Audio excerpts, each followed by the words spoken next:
Good morning, folks. So yesterday we talked a lot about the Stephen Avery and Brendan Dassey case out of Wisconsin, and this morning I have been reading some interesting news articles. That's basically the response rather from Ken Kratz, who is the former state district attorney uh, for the state of Wisconsin and who was the prosecuting attorney on the Stephen Avery and Brendan Dassey cases.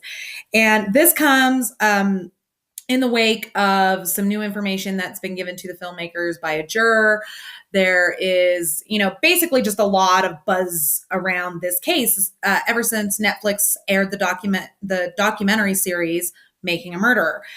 And, Mr. Kratz, I'm talking to you, you little butterball. Where the fuck did you go to law school? Because seriously, I don't think you fully understand everything involved in the law. So Ken Kratz felt the need to tell the media that the producers only selected evidence that fit their narrative.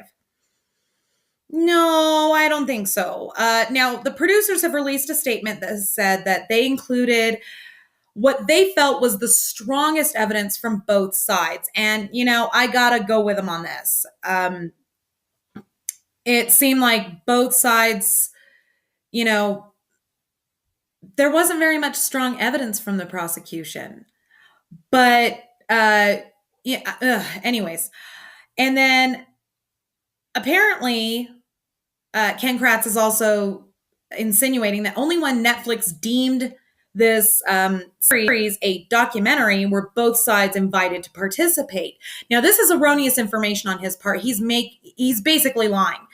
The producers have released to the media that they requested an interview. They actually extended the invitation to him 3 times over the course of 9 years to sit down, be interviewed, present his side of the case, and that there is actually a request for the interview in the case file. And I don't know how much anybody knows about how case files in courts are run, but when you take something to be included in the file, the clerk has to stamp it with the date and put it in the file. And only with that stamp will it be included in the file. And if the stamp has the right date on it, sweetheart, that proves you're lying. Now, Ken Kratz has said that some of the evidence that wasn't included in the documentary was that Avery called Halbach's job to specifically request her that day. It's also stated in the documentary that Halbach had worked with the Averys before, and it's possible that he just preferred dealing with her. Just because she's a cute girl doesn't mean that there were any nefarious intentions there, Mr. Kratz. It's possible to just prefer a certain employee's professionalism. Are you fucking telling me that you've never had a favorite waitress?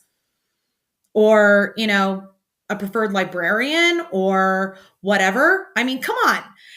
He also states that that Avery called Halbach's phone the day of the murder 3 separate times, twice using the *67 option, which blocks the number that's coming in. But what time were those calls, Mr. Kratz?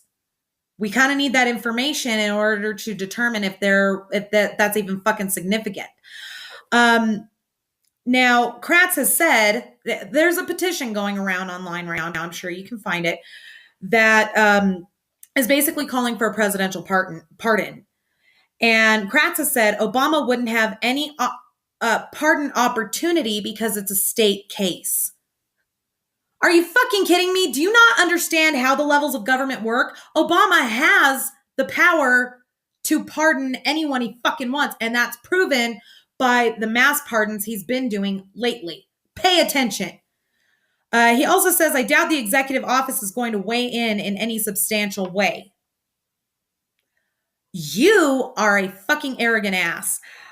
Then he proceeds to say, it is unfortunate that the victim's family really has to go through this kind of nonsense, that law enforcement is responsible for the death of their family member rather than those convicted. We're going to revisit these last 3 statements by Kratz in our very next video. Thank you for watching.